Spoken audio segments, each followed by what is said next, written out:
दोस्तों, जैसा कि आप सभी को पता है कि 10th बोर्ड के एग्जामिनेशन आने वाले हैं। यहाँ से वो टाइम शुरू होता है जब आप अपने पूरे साल की प्रिपरेशन को सम अप करते हैं। अब वो टाइम यहाँ से स्टार्ट होता है जब आप अपने प्रिपरेशन को ट्रैक करते हो, उसे एनालाइज करते हो कि आप अभी किस लेवल पे हो और आपको कौन से पेपर में कौन से टॉपिक पे काम करने की ज़रूरत है। तो दोस्तों, मेरा नाम है मिस्टर प्रोटोन और आज मैं आपको बताऊँगा कि आप अपने 10th बोर्ड के एग्जामिनेशन की तैयारी को नेक्स्ट लेवल पे कैसे लेकर के जा सकते हो। So let's begin. दोस्तों, आपकी प्रिपरेशन को ट्रैक करने का और एनालाइज करने का सबसे बेस्ट तरीका है सैम्पल पेपर। बहुत सारे बच्चों के मन में ये सवाल होता है कि क्या सैम्पल पेपर करने ज़रूरी हैं?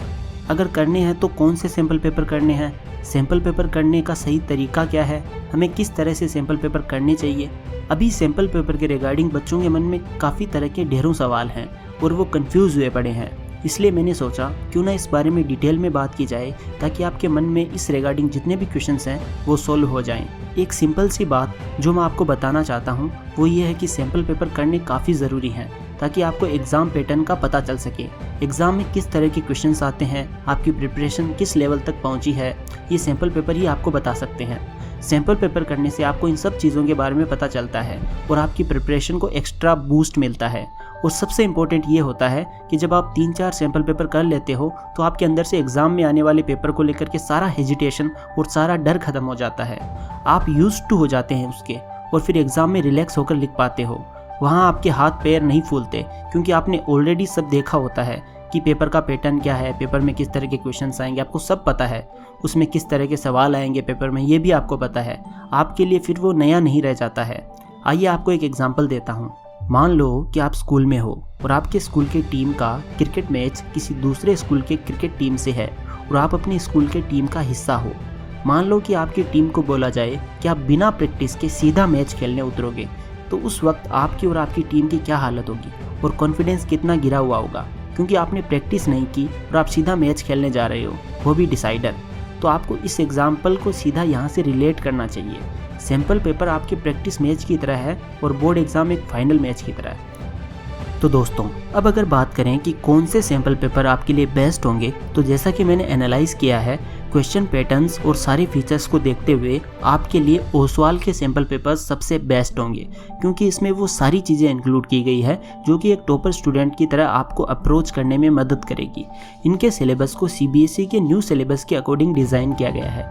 Visual case based questions, MCQs and passage based questions भी इसमें इंक्लूड किए गए हैं।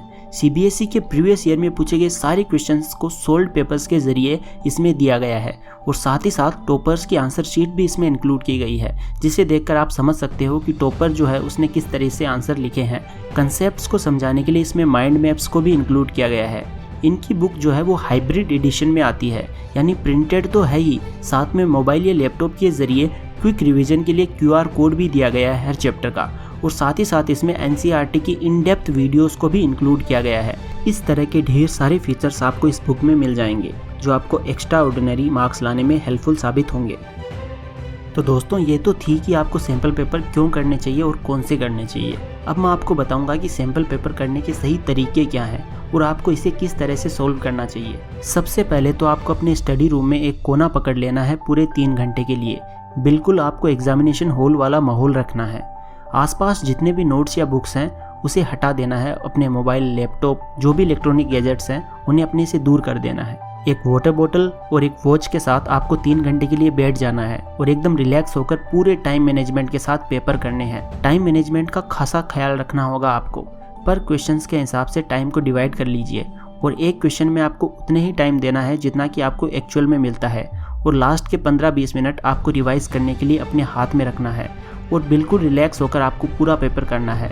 ये बेस्ट तरीका है जिससे आप पूरे एग्ज़ाम की तरह अपने सैम्पल पेपर्स को सॉल्व करोगे।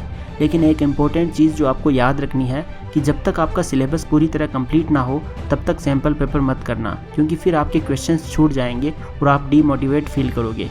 इसलिए फर्स्ट ऑफ ऑल पूरे सिलेबस को कंप्लीट करो, फिर सैम्पल पेपर्स करना।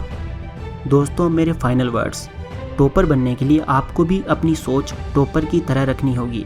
अपने कंफर्ट जोन से आपको बाहर निकलना होगा, पढ़ाई में जी जान लगा देना होगा, क्योंकि टॉपर भी कोई ना कोई स्टूडेंट ही होता है तुम्हारी तरह। टॉपर बनने के लिए अलग से कुछ नहीं करना होता है, बल्कि अलग तरीके से करना होता है। आपके अंदर पोटेंशियल भरी पड़ी है, उसका यूज़ करो, खुद ब खुद टॉप कर जाओगे।